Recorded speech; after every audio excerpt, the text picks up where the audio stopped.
Y por más que te digas a ti mismo, no, pues al fin y al cabo vas a hablar de algo que has contado tantas veces a lo largo de los últimos 50 años, hacerlo hoy, aquí y en Los Pinos, no son palabras menores, man. De alguna manera yo que vengo prevenido y que estoy más allá del bien y el mal, como todos ustedes saben, más bien cerca del mal, de repente dicen Los Pinos, chale, hablar del movimiento 68, ay, porque desde aquí se mandó matar a nuestra generación, coño, ¿no? Que no se nos olvide. Desde aquí se dieron las órdenes de represión, asesinato, persecución durante 50 años de los mexicanos que disentíamos de la manera como se gobernaba este país. Entonces esta recuperación de Los Pinos, venir a contar historias aquí, tiene una carga simbólica enorme, ¿no? Y bueno, ya uno carga con tantas cosas en la vida, échate en las espaldas los símbolos de la reconquista de Los Pinos, pues pesan el doble. Y no mi reconquista, la de ustedes. Los corrimos, los sacamos del gobierno de este país a las generaciones del lado oscuro, los que venían de las fuerzas del mal, los que mantuvieron la ignominia, el doble lenguaje, la mentira, la represión, la corrupción. Adiós muy buenas.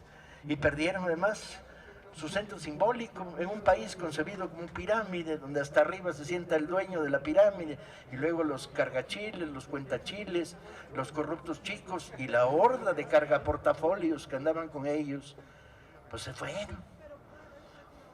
La generación del 68 ganó, hubo una guerra. El estar hoy aquí, ahora, hablando de esto es una victoria. Con 50 años de demora, pero los mexicanos somos lentos pero seguros, ¿no? Y ganamos esta guerra. La guerra por acabar con un gobierno dictatorial y espurio, mandarlos al basurero de la historia. Nos tomó, pero lo sabíamos, no estos 50 años de demora para sacarlos del gobierno de este país. Lo que sabíamos es que el 68 no terminó el 4 de diciembre cuando levantamos la huelga general, no el 2 de octubre, el 4 de diciembre, porque la huelga general se sostuvo hasta el 4 de diciembre. Sabíamos que la batalla empezaba, que cada uno de los millares, decenas de millares, quizás centenares de millares de aquellos que fuimos actores involuntarios del movimiento 68, habíamos comprado boleto. Era el Estado autoritario contra mí y a ver cómo nos toca. Y nos desparramamos por la sociedad, la generación del 68. Fuimos a construir los sindicatos universitarios. Fuimos a Veracruz, donde ahí andaba el cabeza de vaca, organizando sindicatos entre los cañeros. Fuimos a Morelos a echarle una mano a que surgiera el sindicalismo democrático, el CIVAC. Fuimos a dar hasta las cooperativas de calzado en León, Guanajuato. Organizamos todo el larguísimo movimiento que luego se convirtió en la CONAMUP y en los movimientos de los barrios. Dimos batallas en los SHs por la libertad de expresión. Fuimos a rebotar hasta las esquinas del país, llevando organización y democracia. En un camino lento, repleto de terribles batallas, donde se quedaron en el camino muchos compañeros, calentando huesos al sol. No ha sido una guerra fácil. Y hoy estamos mermados, los que quedamos del 68 por razones de edad, pues somos dinosaurios. Por ahí hay uno que se echó el movimiento en la prevocacional y entonces tenía 13 años y entonces, bueno, ahora se puede dar el lujo de tener solo 64, ¿no? Los demás setenteamos y a mucha honra, coño, a mucha honra. Miles de compañeros de la generación del 68 sostuvieron hasta el día de la muerte la dignidad. Sostuvieron el decir, teníamos razón y no nos bajan de este burro. No hay cañonazo de Obregón que pueda derrotar. ¿Saben la historia? Obregón dijo que no hay general mexicano que resista un cañonazo de 50,000 pesos. Bueno, pues esos cañonazos nos pelaron los dientes. No estaba en venta la dignidad de una generación, no era negociable. Por ahí tenemos nuestra lista de traidores. Son feos, man. Y tú dices, ¿no te da vergüenza después de de 30 años de lucha, haber dado el chaquetazo por un salario de mierda y por una relación de sumisión con el aparato del Estado. Fuiste a vender principios. Pero bueno, son la minoría, francamente, y ellos solitos, cuando se miran en el espejo en las mañanas, les da bastante asco. La virtud, pues, del movimiento y de una generación, no podemos reducirla a 2 de octubre. Tenemos la tentación continuamente de fijar en fechas luctuosas, en fechas de represión brutal, la memoria del movimiento, y no hay tal. La memoria del 68 son 123 días de huelga general, con escuelas tomadas donde se ejerció plenamente la democracia, donde se discutió, se organizaron cineclubs, salían todos los días decenas de brigadistas. Estos 123 días de huelga animaron un proceso lento de transformación que no ha terminado. Compañeros, hemos ganado la batalla, una batalla de 50 años, pero no hemos ganado la guerra. En este país sigue la injusticia, el abuso del poder, la mentira, el doble lenguaje, la oficina en la que llegas, saludas, dices buenos días y alguien te contesta no. Entonces, no, ¿qué güey? Todavía no dije que vine, ¿no? Contrólense, ¿no? Sigue la burocracia, que heredamos un aparato del Estado que es una broma, ¿sí? Un cúmulo de llenapapeles, obstáculos, dificultades, medicinas escondidas, derechos de tierra adquiridos fraudulentamente, empresas mineras derramando arsénico, maestros que todavía no alcanzan la plena democracia de su sindicato. Esto está en camino. Y el mensaje de la generación del 68, no el mío, el mensaje de la generación del 68 es: la lucha sigue, compañeros. Y quién sabe cuántos decenas de miles de años seguirá. Porque el mensaje fundamental es democracia hoy y para siempre. Democracia real, democracia social, democracia popular. Las grandes virtudes del movimiento 68, recordadas al paso del tiempo, tienen que ver con la manera como se expresó una generación completa de hijos de las clases medias y las clases medias bajas y las clases populares que habíamos accedido a la enseñanza universitaria o preuniversitaria y que no nos gustaba el país que nos habían heredado, que nos resultaba mentiroso, fraudulento. Y al principio había magia, como todos los grandes movimientos sociales, compañeros. Si no hay magia, valen pa' pura madre, ¿sí? Y la magia era impresionante, impresionante. Recuerdo como si fuera ayer, se dice así, como si fuera ayer, recuerdo. No, pues ¿cuál ayer? Hace 50 años.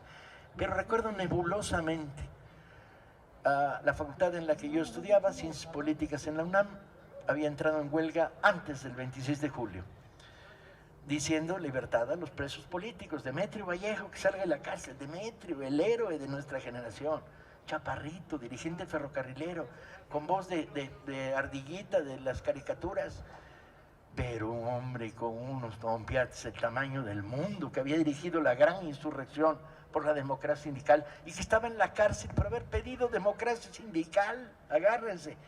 Y enfrentamos el 145 y el bis y el otro, artículos que castigaban la libertad de opinión, no la acción. Y estábamos en huelga. Y cuando se producen los choques en el centro, la represión a las manifestaciones del 26 de julio y a la marcha de los estudiantes politécnicos, y luego los choques en el barrio del centro de la Ciudad de México y el bazucazo, te da una idea de lo que era el Estado Díaz Ordazista. Era: métale un bazucazo a la puerta de Prepa 1 el ejército para acabar con un conflicto estudiantil. Cuando empezamos a decir diálogo, y diálogo público, nada de escondido, empezó a estallar, y ahí está la magia, la huelga general. Verlo era sorprendente. Ciencias Políticas era un reducto, pues ahí estábamos, una facultad de 350 alumnos, de los cuales de izquierda éramos 280, o sea que la teníamos en relativa y absoluta minoría los reaccionarios. Tan es así que dejaron de ir el primer día de huelga y ya no volvieron, ¿no? Para fortuna de todos ustedes y nosotros. Y la huelga. Y de repente alguien dice: hay asamblea en medicina. y nos descolgamos de los patios de ciencias políticas, 50, 60 compañeros, a ver cómo reaccionaban los médicos. Y de repente se abren las puertas de los auditorios de la Facultad de Medicina y salen 3,000 estudiantes con bata blanca gritando huelga. Y tú dices, ¡ah, la madre! ¿Qué es esto? Y alguien te dice, está en asamblea de odontología. Y yo dije, no, los odontólogos no van a jalar, hombre, no jalaron nunca. En los 5 años previos de luchas estudiantiles no les entraba, porque el que cuida los dientes de otros no cuida el talento propio, ¿no? A la madre, por 70 votos, odontología se va a la huelga. Y entonces cada vez que la huelga estallaba, una facultad se movía hacia otras facultades para informarle que esto iba en serio, que no íbamos a permitir que el gobierno bazuqueara nuestras escuelas, ¿sí? Y está en asamblea psicología. Que no, pues ahí sí, ¿no? Bueno, ahí sí, por unanimidad se decretó la huelga en psicología, compañeros. El discurso del Güero ahí fue glorioso. Fue un discurso diciendo, el mundo va a cambiar y va a empezar hoy. Ese fue su argumento más fuerte, ¿sí? Y derecho, y no, la desconfianza estaba en nuestros corazones. Derecho a la facultad que había producido grillos, cargaportafolios priistas, chanchulleros, presidentes de la República, el pinche asco absoluto. Pues órale, que derecho se va a la huelga, y a la cabeza del movimiento de la huelga en derecho 2 mujeres. Y tú dices, esta es la gloria. Y bueno, desde luego, prepa 1, prepa 6, inmediatamente, la Boca 7, el Poli, Chapingo, lo cual era maravilloso porque teníamos garantizado al fin que en algún lugar se iba a comer bien durante la huelga. Chapingueros eran los únicos que comían bien, gracias a que la huelga estalló y nacionalizaron su comedor. Y seguía, y crecía. Incluso escuelas privadas como el Colegio Madrid o la Ibero jalan, y las normales desde luego. Y de repente el Valle de México irradiaba, por el calendario de aquella época, el país no estaba al mismo tiempo, estaba en huelga todo el centro de la República. Ay, enfrentando directamente al Estado, confrontando uno de los estados uno de los gobiernos más represivos y brutales que haya conocido la historia del México contemporáneo. Y entonces a darle forma a la huelga. Y algunos dijimos, la revolución está a la vuelta de la esquina, pero una cosa es que lo digas y otra que te lo creas. Todos sabíamos que la vuelta de la esquina es un concepto relativo, porque en las noches llegaban unos güeyes y alargaban las calles, y entonces las esquinas no estaban donde estaban antes, sino estaban a 500 metros más para allá. Este sistema de alargamiento de las calles para alejarte la vuelta de la esquina, pues todos lo sabíamos. Y entonces, ¿qué estaba ahí? Estaba la gran insurrección, y no lo sabíamos, de esta clase media. La segunda salida a la calle, manifestación, Politécnico Universidad, que era glorioso, además la alianza Poli-UNAM era maravillosa. En agosto, iban por el centro de Reforma saliendo de Tlaloc, después de que le cantamos a Tlaloc que no llueva, a Tlaloc le valió madres, claro, los dioses aztecas no estaban con nosotros en esos momentos, y llovió. Íbamos por el centro de Reforma, 250,000 estudiantes, pero por los bordes había otras 200,000 personas. ¿Quiénes eran? Padres de familia, la prima pendeja que nunca habían podido jalarla y que finalmente vino por lo menos a vernos y a hacer la B de la victoria, ¿no? Maestros, comerciantes, y el fenómeno de contagio que abarca al conjunto de una sociedad permite mantener una huelga de 123 días. Las grandes virtudes del movimiento fueron aprendidas en movimientos anteriores.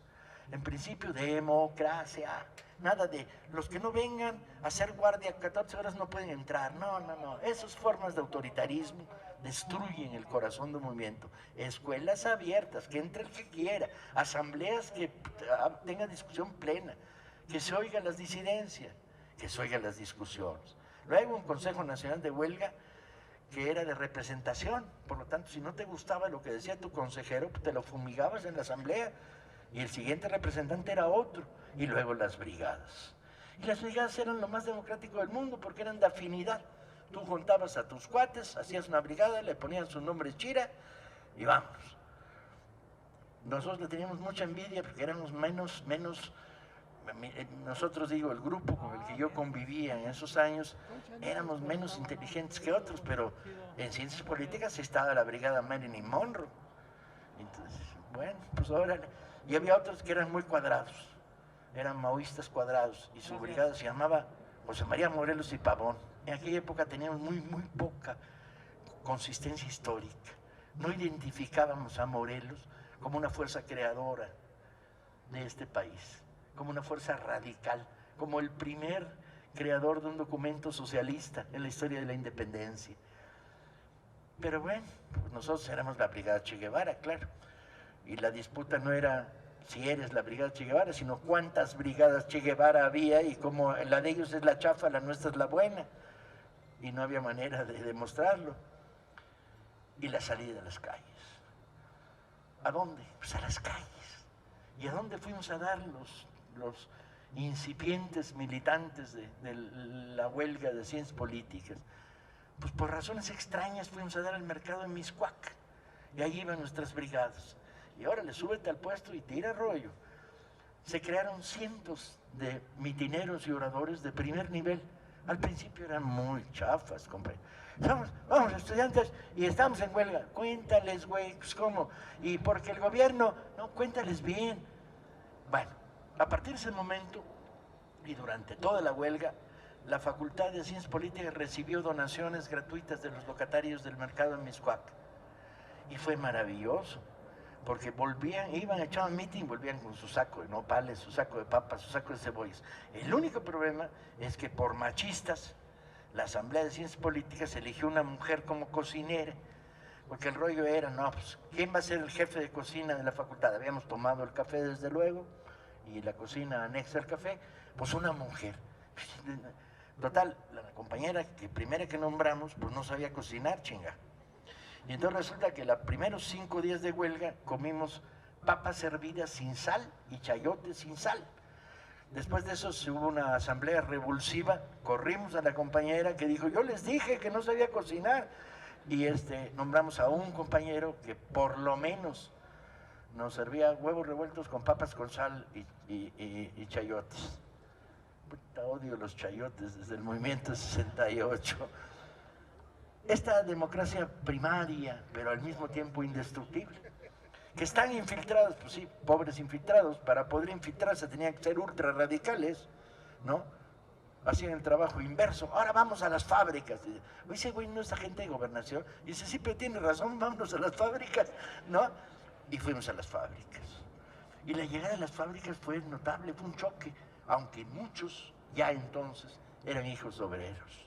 Y alguien dijo, pues mi jefe trabaja en la General y el segundo turno tal a las 3. Pues órale, ahí aparecíamos. Y llegamos a hacer cosas gloriosas, como entrar 300 estudiantes por las puertas de la General Motor, barriendo con los policías para hacer mítines dentro, en la línea de producción, que se detuvo, claro, ¿sí? Llegamos a las subestaciones de los trabajadores eléctricos, llegamos a las primarias a hablar con los maestros de primaria que venían de una larga lucha que había sido derrotada. Llegamos con los restos del movimiento ferrocarrilero y el mensaje igualaba. Y el movimiento crecía y crecía y crecía y crecía en términos de sensibilidad social. Y el gobierno no sabía responder. Un gobierno de autoritarios conspiradores siempre pensará que no hay movimiento social, hay una conspiración. Los marcianos me quieren chingar, decía para sí mismo Díaz Ordaz. El único marciano era él, hombre, ¿sí? Estaba claro que esta mentalidad conspirativista no era propicia a ninguna forma de diálogo. Cada vez que el movimiento crecía, llegaba la represión y el movimiento la derrotaba, aumentando su capacidad de movilización. La llegada en septiembre de la manifestación de las antorchas fue el no va más.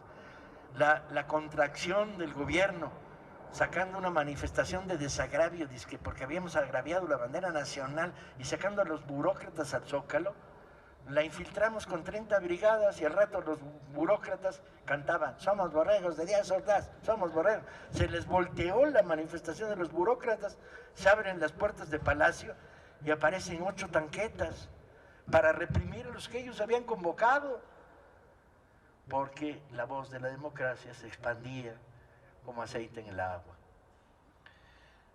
Al fin y al cabo, ¿qué le queda a uno? Te quedan cúmulos de anécdotas a cual más loca, a cual más locas. Estamos en el Zócalo de noche, se decide quedarse ahí. Pues era una provocación, sí es cierto, pero era la provocación que fue aplaudida por todos, nos quedamos en el Zócalo. Y entonces, pues salen los tanques de Palacio. Bonito palacio que alojaba tanques y tanquetas, ¿no? Para eso servía el palacio. Y salen los tanques. Y veo a mi amigo David, miembro del Comité de Huelga de Ciencias Políticas, como me sacaba como tanto así de altura, agarrar la pata de una silla de paleta que teníamos ahí para sentarnos en el campamento que está improvisando y irse sobre una tanqueta. Y yo, que conservaba un cierto espíritu, siempre he sido racionalista, ateo, racionalista, etc. Digo, ¿y este güey a dónde va? Se fue sobre la tanqueta con la pata de una silla. Y no sé si recuerdan las imágenes de las tanquetas del 68. Eran tanquetas muy chaparritas que traían una especie de planta baja donde había un ametralladorista y luego la parte superior de la tanqueta. Y entonces agarró la pata de la silla y empezó a darle de tubazos al soldado que tenía una ametralladora apuntándole.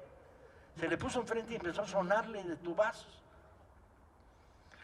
Entonces una brigada del sentido común fuimos, lo agarramos del cinturón, de las patas, del pelo y lo arrastramos, porque de un momento a otro iba a jalar el gatillo. El soldado que estaba aterrado ante esta ofensiva de la voz del pueblo, la voz de Dios, dándole de tubazos en el casco. El casco sonaba poca madre.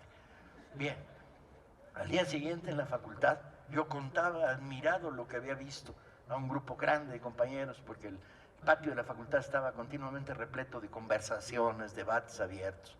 Y yo decía, este cuate se le fue a tubazos con una pata de una silla de metal a un tanquista. Y estaba por ahí David y me miraba como, qué pedo. Y entonces me acerco y digo, ¿estás loco? Y dice, no lo recuerdo, Paco. Le digo, carajo, para un día de gloria que tienes en tu vida, ¿se te olvidó? Por mi madre, que amanecí dormido en mi casa sin saber qué había pasado. ¿Cómo llegué a mi casa? No lo sé. Y me dice, oye, ¿y lo de la tanqueta es de veras? Yo traía un tubo en la mano y le digo, serás bruto, cabrón. Para un día que eres héroe nacional y se te olvida. Había perdido la memoria totalmente. El movimiento se me vuelve, pues, en el corazón un cúmulo de sorprendentes, extrañas y enloquecidas anécdotas dentro del marco que les estoy contando.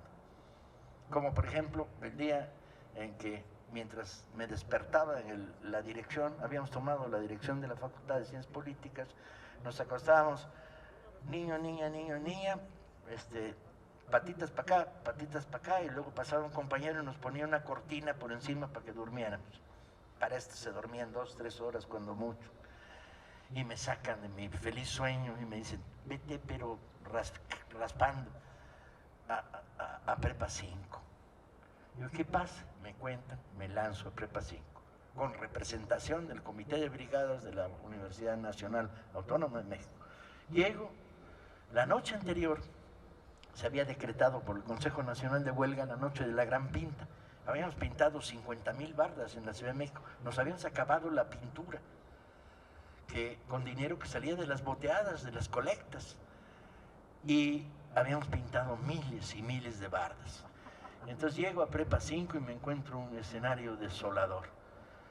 El patio central y en los alrededores, en las arcadas, un montón de cuates jeteando, hombres, mujeres, compañeros, compañeras.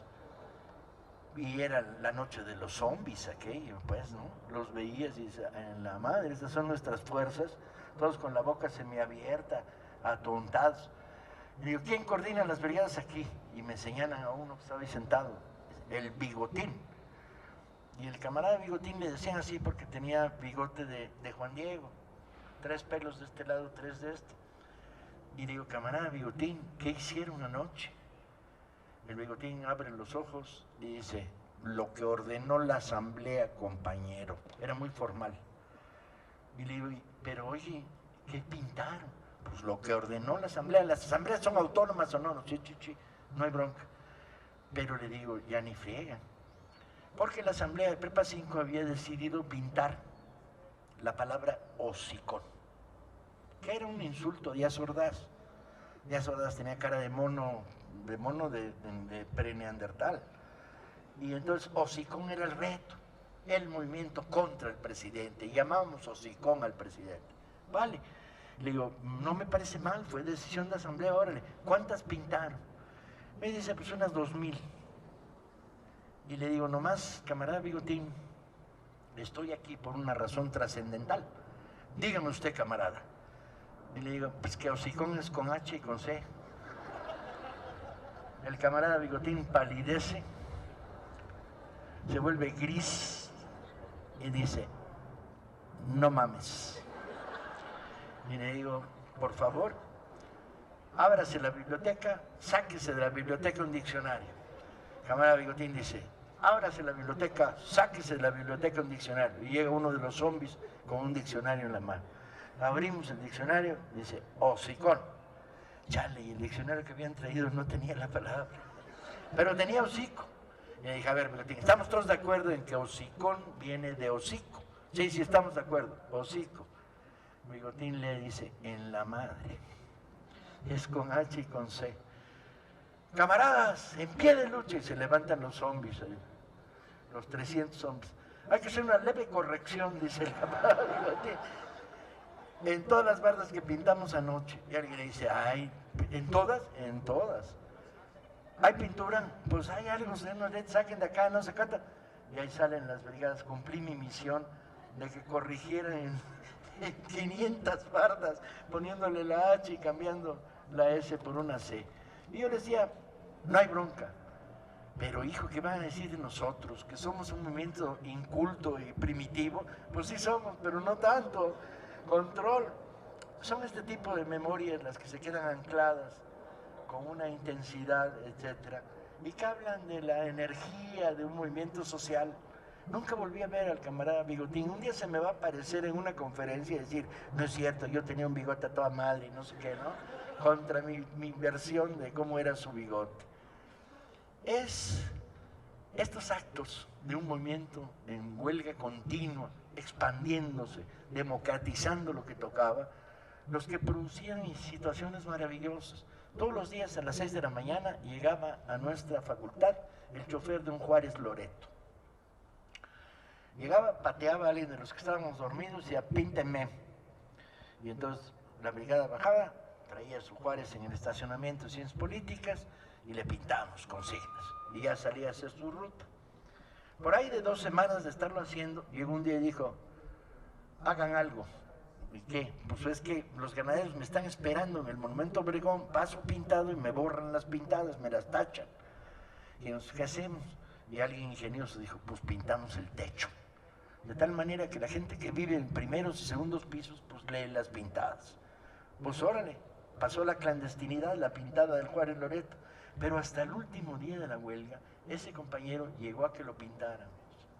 Rifándose su chamba, además, porque lo habían cachado, me lo fumiga, ¿no? Y este espíritu de intervenir, que es el paralelo de los compañeros de veterinaria, que tenían 50 perros para sus experimentos, y él les dijo, no, los perros dejan de ser sujeto de experimento, libertad absoluta a los perros, pero pues vamos a mandarles mensaje, ¿no? Y entonces tenían unas máquinas para trasquilar, ¿sí? Y entonces escribían mensajes en los perros, de tal manera que había perros por la ciudad con mensajes escritos con máquina trasquiladora. O los inventos que hicieron los compañeros de las facultades de la Esmeralda y de la Escuela Nacional de Arte, de hacer esténciles de pintura instantánea, muchos de los cuales todavía se siguen viendo en nuestras paredes, que pegabas en la pared el perforado, le metías spray y en 30 segundos creabas una pinta de 1 metro cuadrado. Maravilloso. Hace un año, llegó un compañero y me dijo, mira lo que te traigo. Me regaló 2 camisetas con símbolos del 68. Yo dije, ¿las copiaste? Y dije, no, yo fui el que escondió los esténciles 45 años abajo de mi colchón. Ahí los tengo y te hice 2 camisetas con el mismo stencil. Yo lloraba. ¿Cómo no vas a llorar, compañeros? ¿Cómo no vas a recoger la carga de emoción de un movimiento social que le abrió la puerta a la democracia en este país? Han pasado los años, hemos envejecido, pero no tanto. Yo me hice mi propia camiseta que dice nacidos para perder en la parte de adelante y en la parte de atrás dice pero no para negociar, güey. Y la llevo con, aunque se está ya de tanta lavada, así como las camisetas del Che, cada vez que te la pones el Che parece coreano, ya después de 200 lavadas el Che se te va de lado. La sigo portando orgullosamente. Sigo siendo hoy como funcionario del gobierno, sigo siendo uno de los muchachos del 68. El mismo. Y entro en las mañanas a mi oficina con el espíritu del 68. ¿Sí? Y no lo voy a dejar. Y no vamos a cambiar. Y las cosas siguen. Y esto no ha terminado. De la memoria colectiva a la memoria heredada. Cuando publico mi historia sobre memorias personales sobre el movimiento 68, se lo dedico a 2 gentes. Guillermo Fernández, que hoy es el gerente general en el Fondo de Cultura Económica y trabaja conmigo, dirigente de la Facultad de Economía, uno de los más lúcidos economistas que vive en México, y Óscar, que fue movimiento del CEU, en la dedicatoria dice para Óscar que le faltaban 5 años para nacer, ¿sí? Y es que hay algo que trasciende la memoria, que es lo siguiente. De repente encuentras a un adolescente que te cuenta el movimiento. Entonces, pero tú, faltan 25 años para que nacieras. No, pero mi papá me contó, no, hombre, si tu papá no estaba en el movimiento, vivía en Cuautla en aquella época. No, bueno, pero su hermana, que sí estaba en la Escuela Nacional de Enfermería. No es cierto. Estas memorias rebotadas son maravillosas, porque todo mundo tiene derecho a decir yo estuve ahí. Porque si no estuviste en persona, has estado a lo largo de los años en espíritu. Y yo no estuve cuando Cortés pactó con los tlaxcaltecas, pero si hubiera estado del lado de los tlaxcaltecas negociando, diciendo, ¿sabes que este pinche gachupín trae mal boleto? No, porque la historia es patrimonio de todos. Y hoy, en Los Pinos, un 2 de octubre, que se conmemora el aniversario de la matanza, también se conmemora 123 días de huelga, memoria colectiva y memoria general. Por eso, sin que tenga mayores atribuciones que las que tengo como un humilde escritor que cuenta historias, declaro que todos ustedes y los que nos están siguiendo en televisión tienen derecho a decir yo soy hijo del 68. Muchas gracias.